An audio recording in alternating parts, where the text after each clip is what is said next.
6. Today we're going to be talking about solving equations. So basically we're going to be solving algebraic equations. So we're going to have a variable and we're going to have to solve for it. Now in order to have to solve these problems we need to know a few terms. The first term is inverse property of multiplication.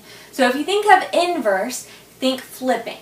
Something like that, because the product of a number and its multiplicative inverse, or the flipped version, is 1. So if we have 3/4 times 4/3, we're going to get 12/12, which simplifies down to 1. So basically it's very important to know this, because if you multiply by a flipped fraction, then you're going to get 1. So 3/4 times 4/3 equals 1. Also, if you did 1/4, if you wanted to find the multiplicative inverse, you'd flip it, which would give you 4/1, and then you get 4/4 or 1. Alright, so next term we need to talk about is multiplication property of equality. So it basically means that if you multiply both sides of an equation by the same number, your equation will stay balanced. So if you have two sides of your equation, if I do something to this side, and then I do something to this side, we'll make sure we're still even. So if I multiply something on both sides, you're still going to be even, but it can help you solve for variables, which is what we're going to do. So for just an example, just to see it with numbers, if you have 5 equals 5, and if I multiply 2 times 5, multiply both sides by 2, so 2 times 5 and 5 times 2, you're going to get 10 equals 10, and you can see visually with numbers how they stay balanced. Now it's good to see it visually, just because whenever it comes with variables, like over here, you kind of get a little more confused once you see that x, because you're like, because it's not as much just numbers. So this is what we're doing. We're keeping it balanced by multiplying on the same side, but we're using it to our advantage to solve for x. So basically here we have x divided by 2 equals -3. Now remember when I said you need to do the inverse of both sides to be able to solve for the variable. So if we're dividing by 2, we need to do the inverse, which is multiplication. So then we'll multiply 2 on both sides. So we'll do 2 times x/2. Those 2's will cancel out, so that's perfect. Because remember, anytime we're solving for a variable, we want x equals or y equals. So we have our 2's cancel out here, and then we multiply -3 times 2, and we're going to get x is equal to -6. Alright? So we're going to kind of put both of these things into practice. We're going to be flipping fractions to be able to cancel them out. We're going to be multiplying both sides, anything to solve for that variable. Okay? So let's go ahead and do some practice problems. Alright, the first 3 questions we're going to do is just finding the multiplicative inverse. So we're going to practice looking at a number or a fraction or a mixed number and thinking, what is the inverse, so that whenever I need to solve for a variable, I'll know how to flip it to multiply to cancel it out. So basically, first of all, we have 5, 6. If you're going to find the inverse, you just flip the fraction. So we have 6/5, and voila, we have our inverse. Now, what happens when we get a mixed number like 1 1/2? First of all, you have to change it to an improper fraction. So 2 times 1 gives you 2, plus 1 gives you 3. So you have 3 halves, and then now we just have a fraction like we did before. We're going to flip it, and that will be our inverse. So now we have 2/3. That is our inverse. Alright, number 3, if we have a whole number like 8. Remember, anytime you want to change a whole number to a fraction, all you do is put it over 1. So now instead of just looking at 8, we're looking at 8/1, and it helps give us a better picture on when we're flipping it, what the numerator is going to be, which is 1. So we'll flip it and get 1/8, and that is our inverse. Alright, so now let's use the inverse. Use the multiplicative inverse to solve for variables. So here we have m/8 equals 6. So here we're dividing by 8. So we need to do the inverse of division, and we're going to multiply. So we're going to multiply 8 on both sides. Now once we do this, we still have our balanced equation because we used the property. And now we're going to go ahead and cancel these out, because 8 divided by 8 gives you 1.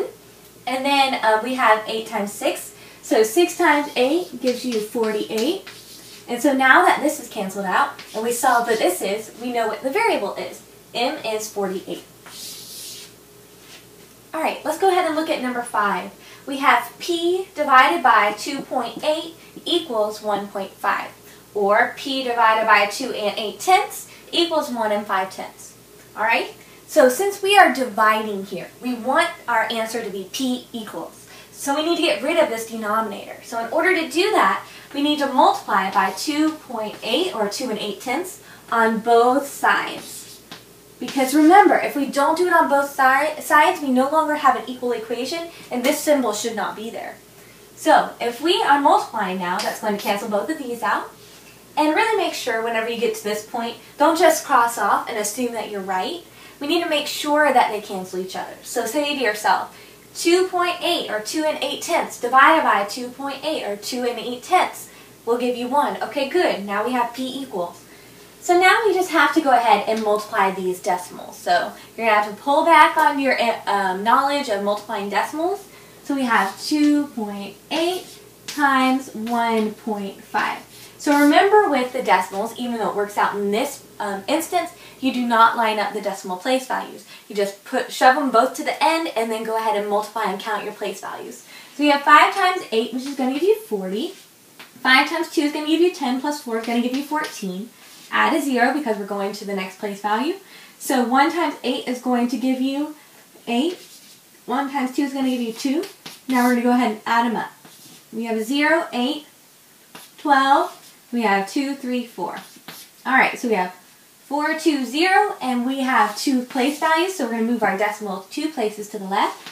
So we find out that P is equal to 4.2 or 4 2/10. Alright, let's go ahead and continue.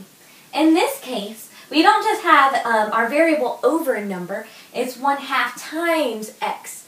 But just to let you know that 1/2 times x is the same thing as x over 2. Okay? So let's go ahead and we have to multiply by the inverse on both sides. So this is where the inverse is coming in play. So instead of we're multiplying by 1/2, we're going to multiply by 2 over 1. Now the reason why we want to do this is because these are going to cancel out and we're going to get the coefficient of 1. So we'll just have x equals, which is good. But we have to do it on both sides to keep our equation balanced. So 2 over 1 or just 2. So then this cancels out and we have x equals, now let's look at this side. 8 times 2 over 1 or 8 times 2 is going to give you 16. So we know that x is equal to 16. Alright, number 7. We have 7/8 x or 7/8 times x equals 21 over 64. Alright, so now we're looking and we see our variable. And we say, how do we get our x by itself? Because we want x equals something. So I'm going to get rid of this fraction by multiplying by the inverse. So I'm going to go ahead and multiply by 8 over 7.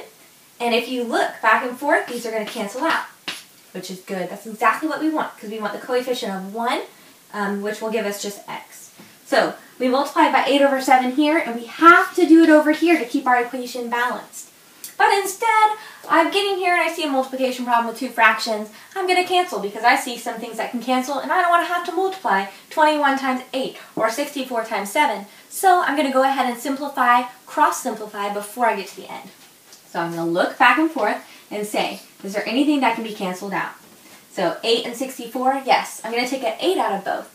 So 8 divided by 8 gives me 1. 64 divided by 8 gives me 8. And then we look this way, 21 and 7. You can take a 7 out of both. So 21 divided by 7 leaves you with 3. 7 divided by 7 gives you 1. So now this kind of looking a little chaotic. So I'm going to go ahead and rewrite it over here. So I have 3 over 8. So 3 over 8 times 1 over 1, which leaves you with 3 over 8.